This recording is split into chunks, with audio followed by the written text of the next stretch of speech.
My name is Liz Hartline. I am faculty at Honolulu Community College in early childhood education, and I also am the site coordinator at Alani Children's Center. Today's program is on trauma-informed practice.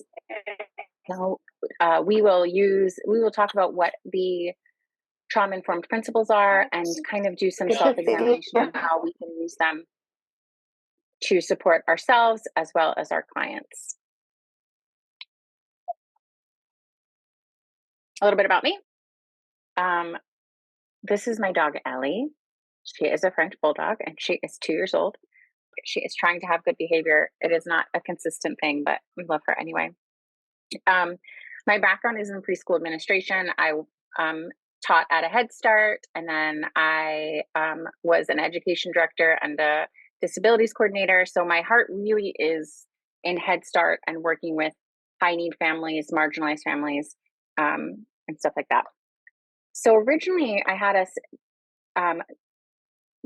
going around and an opening question. That was the first item, just because of the format of how many people are in the room. But after that, then we're going to talk about what is trauma. We will talk about the 4 trauma-informed principles, how we can analyze those, clients and personal application, and reflection.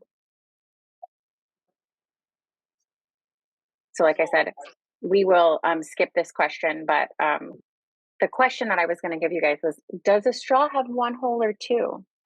So I would love for you guys in the chat, instead of popcorning around, we'll just do it in the chat.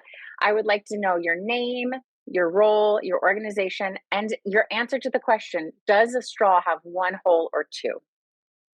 And we'll do this for about 2 minutes. This will give everyone else some time to get in the Zoom. You've noticed these really not at all terrifying and very soothing self-portraits of children here. Throughout this workshop, you'll see just the art is illustrations from our classroom. So that's what it is. So far, they're half-half. There's 2 holes, there's 1 hole.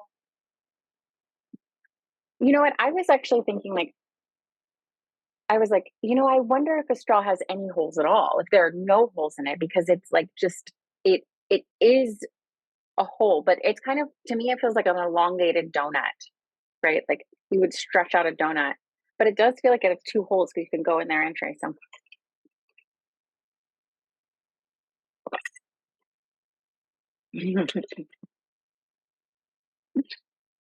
Okay, so I'm noticing, I'm just kind of doing a glance at all of the roles that everyone holds. It looks like we have some case managers, program coordinators, legal counsel, occupational therapists, kind of a broad member. So like I said, my orientation tends to be in schools, but this is applicable to all settings. So let us get started.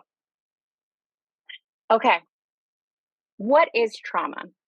We hear a lot about trauma these days. It is a very, I would say, almost like trendy thing that people talk about. But the definition of trauma, according to SAMHSA, is an event or circumstance leading to physical harm, life-threatening harm, emotional harm, or any other harm to a person's well-being. So I want to pause on this because physical harm is pretty straightforward, as is life-threatening harm. But emotional harm or any other harm to a person's well-being is where we kind of can get stuck. Because in order for an event to be traumatic, you have to be affected by it in some way. That means that something that might be traumatic for some people might not be traumatic for other people. That's just the nature of that's just the nature of how it is. So trauma is really specific to each individual. Like I said, some people will be able to handle things that are honestly quite horrifying because that's just they just have the resources to call on, and it doesn't affect them. However, folks who are at risk are more likely to experience long-term traumatic effects from bad experiences. So if we're thinking about the fires and we're thinking about our families in Lahaina, then um, we all work with families who are already at risk and who are already stressed. So I'm sure it's on everyone's radars that the effects on them may be, and they have a higher likelihood to be really pronounced than those from others. Children need adults to help them recover from traumatic experience. Um, this We are born to be dependent on other people. We are born into families, and our job as those who support families is to repair those bonds and make them stronger.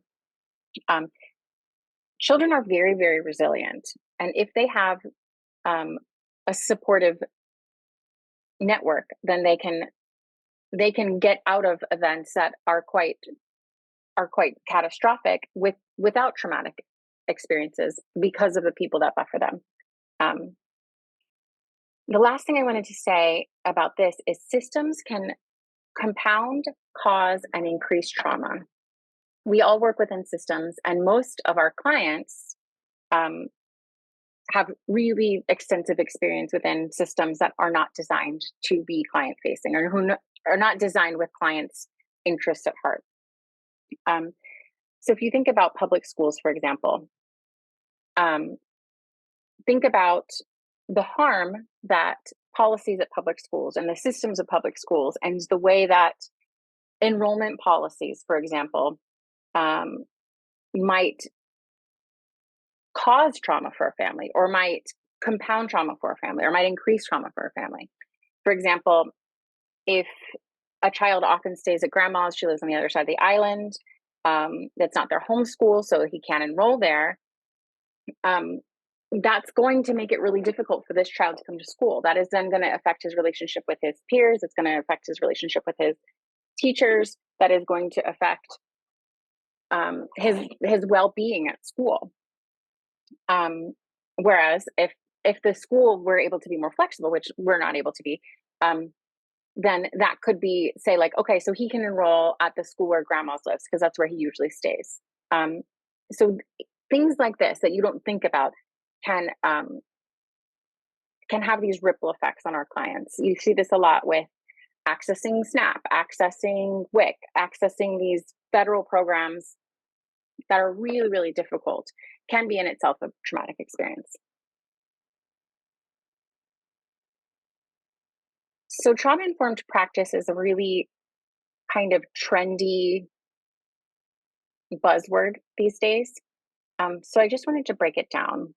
Trauma-informed practice is a systems analysis where we think about how do the systems that we serve from or live in heal or harm, and think about, is there space to change them? So trauma-informed practice is not a set of tips and tricks. This is not, if you do this, you're trauma-informed. This is being able to reflect on what you do and how you approach things and the setup of the systems that you operate within, and say, like, what's working and what's not, and how can we reflect on our approach to make it more supportive of families. Um, this approach has to be rooted in unconditional positive regard. Um, I don't, you guys might have seen this, like, there's this picture where there's a bunch of people lined up for a bus stop, and everyone has this little bubble over their head, and it's like, just got out of surgery, mom died, got an A on a test. We don't know what's going on in other people's lives, and I think that we, as folks who are really close to at-risk families, have a lot of information about what's going on in their lives, and we can sometimes tend to think that we do know what's going on in their life, that we know the encompass, that we know everything that's happening for them. But we are just one part of their lives. And so it can be really, really challenging to work from a place of unconditional positive regard. It really, really can. It's not easy because some of the families that we work with can be really, really challenging. But if you can challenge yourself to ground in this, everyone is just doing their best, and they have a set of complex things, and that is a great way to approach healing from trauma. The last thing about trauma-informed practice, it is beneficial to everyone. So the principles of trauma-informed practice support all people, not just those who have experienced trauma.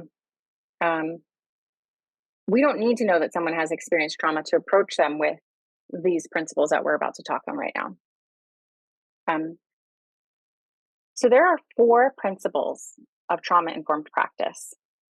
We like to call these proactive principles because when something happens, obviously we have to react to it, but it's our responsibility to reflect on our practices, to think of like, okay, how can I be proactive in creating systems and my approach and all of these things so that we can serve our clients better. The 4 principles are predictability, flexibility, empowerment, and connection. So if you think about what trauma is an event that takes away your sense that you know what will happen. Most traumatic experiences, if not all of them, come from a place of surprise, from a shock. The fires were a shock. Our brains, though, are primarily prediction machines.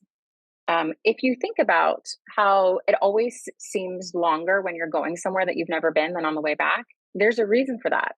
That is because your brain is subconsciously mapping out the landscape when you're driving through. And then when you come back, you have that set. So it's prediction. When you were going there for the first time, it doesn't know. So this saves us mental energy. When you can predict what's happening next, it is much easier for your brain. Not knowing what will happen next, and if you are living in chronic trauma where you never know what will happen next, that messes with the way your brains work. In children, it can cause structural damage to their brains. It also uses up a ton of energy.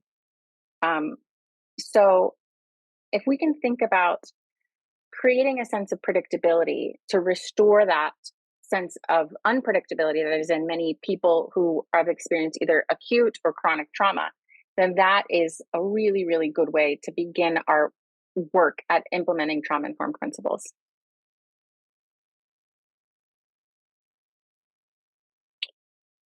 The next principle is flexibility. So predictability must be paired with flexibility. And there is an innate tension between these two.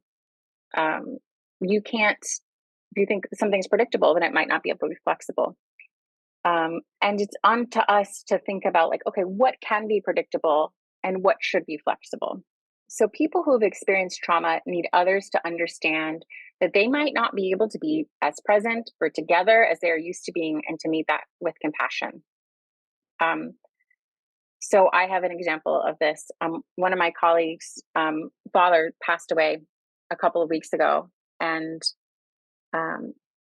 she didn't make a big deal of it. She was like, I'm going to the funeral. It's not a big deal. He was 90. He lived his good life. To all of the presenting to us, she was fine. Obviously it's a loss, but she wasn't making a big deal of it. She didn't seem to be affected. And then in the past 2 weeks, she has been complaining about her students, like really excessively, like getting very frustrated with them, getting irritable in a way that I've never seen her get irritable before. And one of our other coworkers just said today, she was like, "Oh, this is her grieving response. This is her having a big response to her dad's dying, and she's not going to talk about it with us because we're not actually friends. We're just colleagues. But this is her grieving. And for us, what she needs for us is just not to call her out on this, because this is stuff we would usually be like, hey, you need to check yourself. These are students. To just be like, you know what? You're going through it right now. You're going to complain to us. That's okay. We can take it. And now is not the time to like remind her of being student centered, remind her of like our goal as professors or anything like that. It's just to say, like, yeah, that's really hard. I hate it when students do that. Um, and so I think that these things take intentionality, and they can be really challenging. You don't want to never call people out on their behavior, for example. You don't want to be so flexible that rules don't matter. But you also don't want systems to be so rigid that they're unforgiving. So this is really something that is up to you to think about, okay, where can I be flexible and where do I need to be predictable in my approach? And that's why trauma informed practice is not a set of tips and tricks. It's an approach. The third one is empowerment. Another hallmark of trauma, actually, maybe the primary hallmark of trauma, is a loss of control. So if you have experienced a traumatic event, then not only do you not know what's going to happen next, but you might not think that you have agency to make a difference. Um, any way that you can rebuild that sense that people are powerful and they have control in the world, that will help them create safety. Um, I think that one thing that I had a therapist once who always used to remind me, like, you're not stuck, Liz. You can do whatever you like. You are not stuck. And it's true. We can always make choices um, to change the situation that we're in, even if it doesn't seem like we can. And so, um, and those big choices might not be available to clients. If you're working with a family where there's domestic violence, there might not be another place for this person to stay. But what can she have control over? Can she control what time she wakes up in the morning? Can she control um, the way she drives her car? She just control what kind of coffee she drinks while you're making a plan to get her to a safer space? Um, and I think drawing people's attention to that can be very powerful. Like, you have control over this thing. Let's build your control over this to more things. Um, Empowerment, I think, is one of the ways that agencies and systems inadvertently compound trauma, because people do not like to feel as if they cannot make choices. Even children, the biggest thing that you see when you start having toddlers are these big tantrums, right? That's because they want control, but they don't have, like, the mental wherewithal to know how to keep themselves safe or what they need. Um, so think about how it feels for you when you don't have control over something, and extend that emotional sense to your clients and think, like, okay, how can I develop this sense of empowerment in them? The last um, trauma informed principle is connection. So we probably all know this, but the number one protective factor for children who have experienced trauma is connection with a caring adult. Um, there's this saying, it only takes one. You just have to have one relationship with a caring adult in order to avoid the worst effects. Now, the study that found this, that's kind of like a summary of what it says, but it says the presence of an emotionally available caring adult can mitigate the effects of trauma. Um, for adults too, if you think about when you've had a bad day, if you call your sister, um, having your people who you can trust soothes our nervous system. Like I said before, we were born to be dependent on each other. We were born to be in community. And the way that our world works and the way capitalism works, it has fractured that. Um, so having intentionally developing relationships, intentionally calling on connection, even if you can't control any of the other principles, um, you can work on this.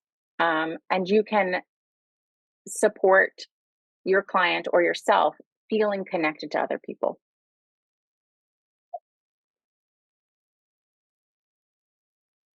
So, how do we apply these? And we'll talk about both applying to our clients and to ourselves. And then we'll do some reflection time. Um, we apply these by thinking about, first of all, interactions and relationships. How do your interactions with your clients and your relationship with clients reflect those priorities or not? Where do they need some help? The second one is approach to work or content. This in education we call this pedagogy. I don't think that it's really like a translatable term in social services, but the theory from which you operate is what you do, the way you approach clients, the theories behind your work. Is it relatable? Is it culturally grounded? Are you being culturally responsive in your work? Is the way that you approach families, is your the way that you do things, is that culturally sensitive? And how does the substance of your work reflect these priorities?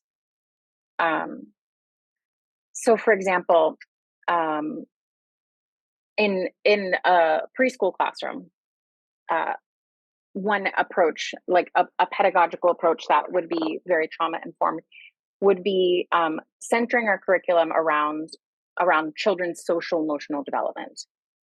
So, starting with an identification of like who they are, um, what their name is, who their family is, what feelings are, all of these things, and centering the child is a very trauma informed pedagogy and approach. Um, so this one's a little tricky, but anyway, that's what I mean by that. The last one is systems and policies. How do the systems and policies of your organization reflect and apply these priorities? And of broader organizations, um, things like attendance policies, things like um, paperwork policies, all of these things. You guys know about policies. Most of you, a lot of you are social workers, you know policies, you know systems. Um, so think about how these systems that you have to operate within do or do not reflect trauma informed principles. Okay, so when we apply these principles to clients, these are some suggestions of to get us thinking before we enter our reflection time. For predictability, can you make your meetings or sessions like kind of go the same way? Can you structure them in a way that they always know that you're going to do this thing when you say hi, that you're going to small talk, then you're going to do this, and then you're going to say goodbye? Can there be a rhythm that can soothe the way that you are approaching things? For children, we say when children have experienced trauma, um, we like to draw their attention to what has stayed the same. So, one advice that we are giving to families who are in the hotels and the shelters is saying, if you can sing the same lullaby every night that you always sang, if you can put them to bed in the same way, um, then that, and say, like, oh, you know what? We don't have our house right now, our house burned down. But you know what? We are still together. We are still a family. And we still have this song. This is our song. We're going to sing it together. This can be really, really soothing. This can be an anchor point to begin your healing from. Flexibility, accommodations that you can make that are very easy for you can make a huge difference in someone else's life. Sometimes we sacrifice common decency in the name of teaching a lesson, and I just want to challenge you on that. Um, One of the things that I think about this a lot in my work as a professor is with lateness policies, with late work. It does not matter to me if a student turns in a work a day or two late. I don't take off grades at all because their grade doesn't affect me at all. Their grade doesn't affect me at all. Who it affects is them. Their grade will affect them for the rest of their life potentially. And while I do need to support them in learning that they have to turn in things on time, that they have to, you know, get their act together in order to function in the world. That is not my primary goal. So think about what your primary goal in your work with clients is, whatever that is for you, whatever that is in your role. And think about like, okay, if we can be flexible on this policy, if we can be flexible on this approach and it makes their life so much easier, then then what is the purpose of sacrificing that calmness that will bring them, that soothing that will bring them, that healing that will bring them, because you want to make a point about something. Um, and I think that like everyone has a different orientation on this.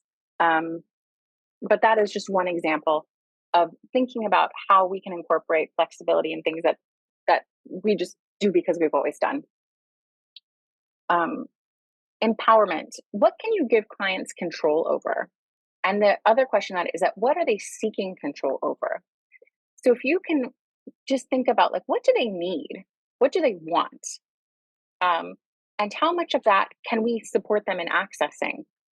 And how can we build their skills in helping them access it themselves? Um, that will go a long way at building this resiliency and building this healing. Um, we have all seen the folks who have been system dependent for a really, really long time and the effect that it takes on their mental health and the effect that it takes on their agency and their ability to thrive.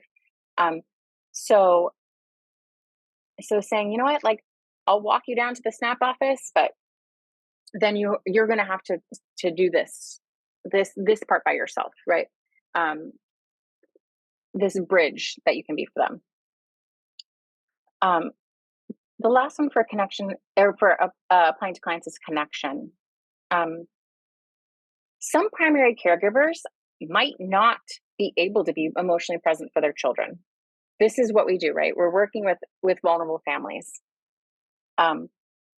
But most of the families that we work with do have some kind of network. Most of the families aren't completely isolated. So, how can you help them, or can you help them tap their resources to find someone else who can be that child's go to person? How can you support them in accessing an aunt and accessing a grandma and accessing a teacher that can be that child's anchor point while their mother, while their father, while their caregiver gets their mental health together so that they can be more intact. Um, because families want what's best for their children. Um, I think sometimes people get so caught up in their addiction and their mental health and their stress that they lose sight of that. But if we can say like, okay, so we need to develop your child's relationship with your neighbor, whatever.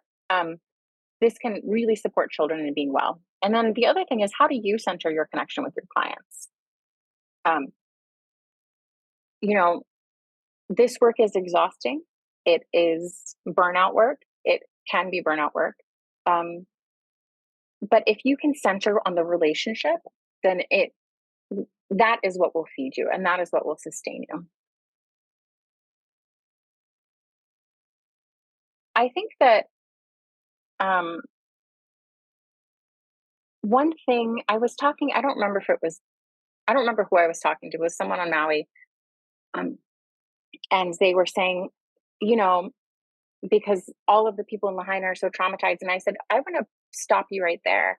And I think that honestly, everyone in Maui has experienced some extent of trauma from the fires. Whether you are traumatized or not is a very individual, application. No one can say to you that you have been traumatized by these fires, but you have experienced a trauma because, Lahaina is on your island. And um,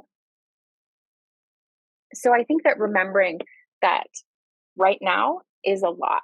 And if your coping mechanism is to throw yourself into your work, then that is fine. That is a very healthy coping mechanism. There are way worse coping mechanisms that you could use. But one thing that I would suggest is just looking at how you might apply these trauma informed principles to yourself. Thinking about how can you think about these 4 elements in your own work and your own personal life.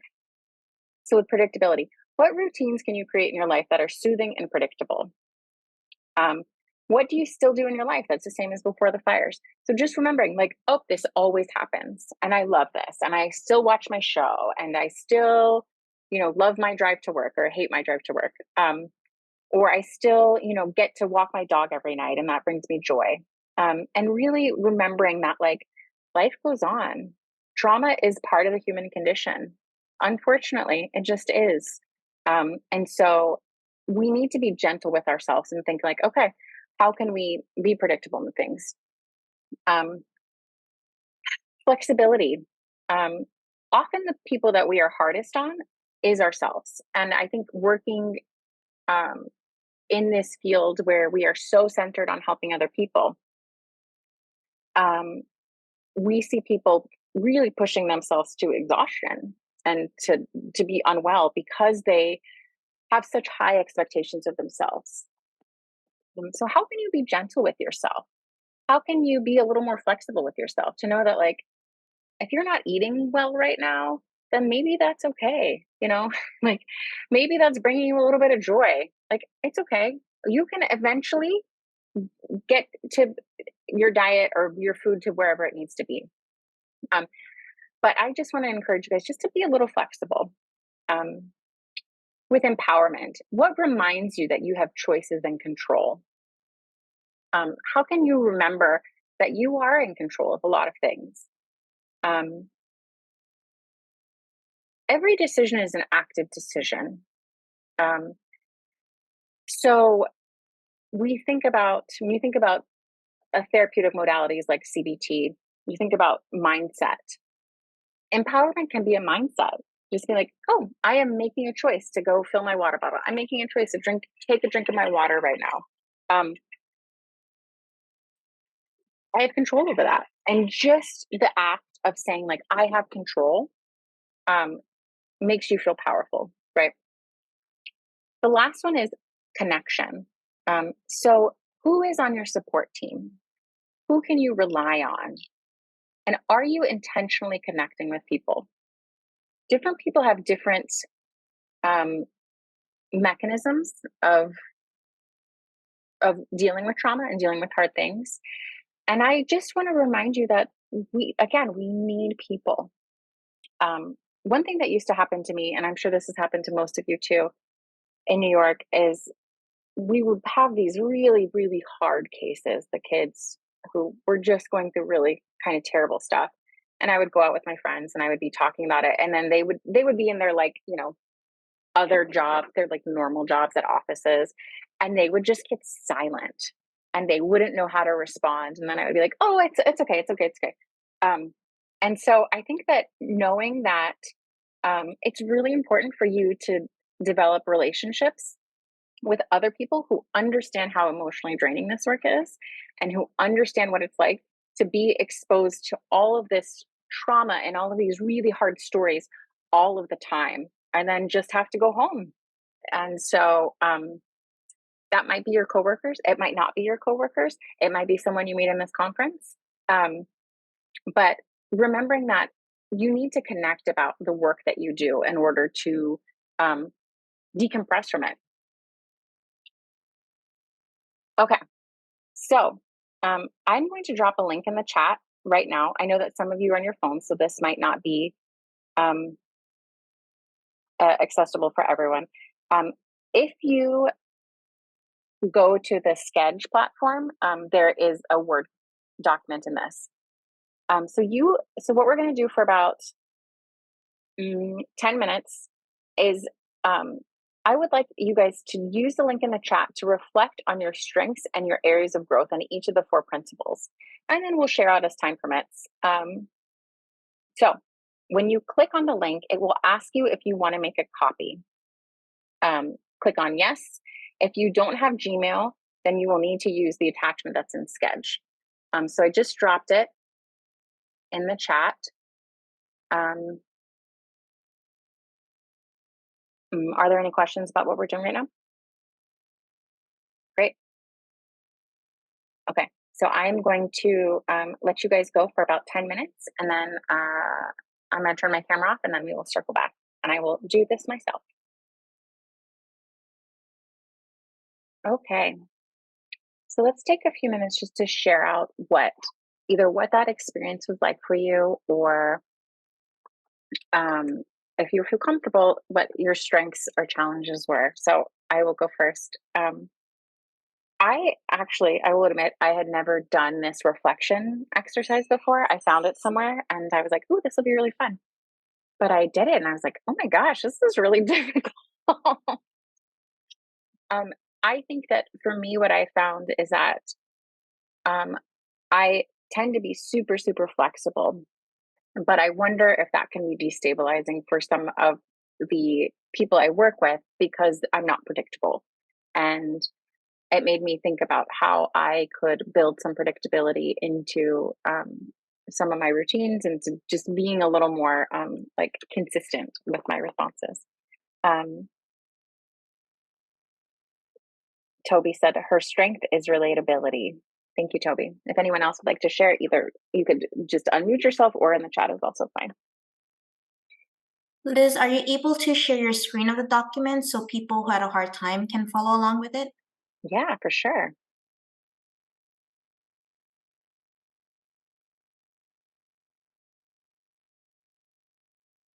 Okay.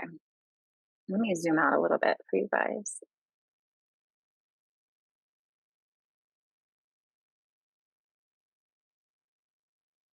Not too much.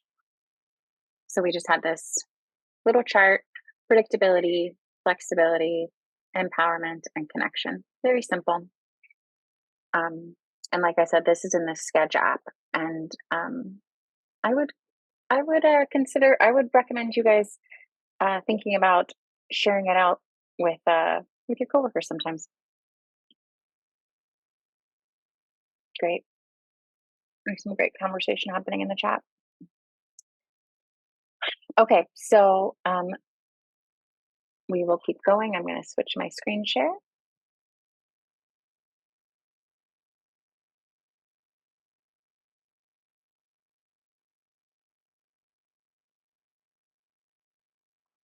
Question time.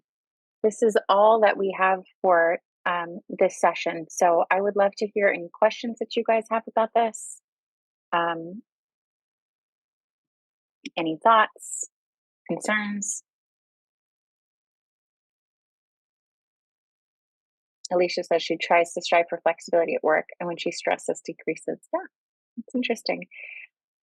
Corinne, I'm not sure how to pronounce your name. I'm so sorry. Says her strength is in her spirituality. Um, Someone else, Marshall, I think, says their strength is acceptance, and Mia said their strength is always positive. Um, so this work that we talked about today draws on the work of Alex Chevron Vinay, and I will include a link to her book in my Sketch platform. But she's really centered, and she does a lot of explanation around these principles and how to really build your practice. Koa says, when it comes to system policy, is that towards the systems we work for and the policies they put out? That's a really good question. I think that the answer is yes. So this could be systems that your organization has, and just thinking like, is this really client centered, and is this a trauma informed policy that we have? And if it's not, do we is there space to change it? Is there space to make it just a little more trauma informed? The other thing is it could also be towards the systems and policies that you have in your work with clients, that you have in your, and even in your own life, um, and thinking about, okay, what is my attitude towards people who are late to meetings, for example? What is my policy on having, if they're 10 minutes late, you cancel the meeting? And thinking about, okay, is that policy trauma informed? Toby says weaknesses. Sometimes I can't see eye to eye why people can be lazy or not nurturing mothers, but a strength is opening to understand their reasons. I think it's really, really difficult when you see vulnerable children to understand like what happens. Like you should be like, just take care of your kids. Just like stop using. Just like be present. Like that's because we identify with the kids so much because they're so vulnerable, right? Um, but every person is how they are and makes the decisions that they make from the things that have happened to them in their life. So the children that are experiencing, you know, bad things today become the adults who perpetrate that tomorrow.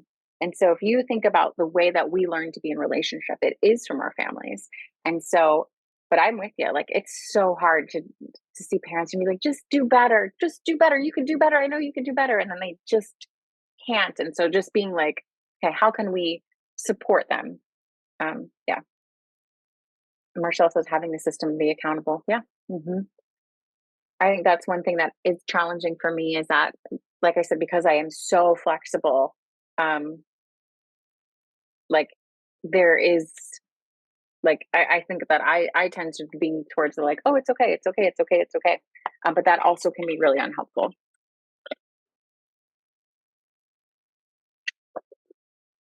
Okay. Um, well, um, if there are not any more questions, this is my contact information. You can email me if you have any questions. Um, or want to know more anything more about this or anything else, and I'm always happy to talk.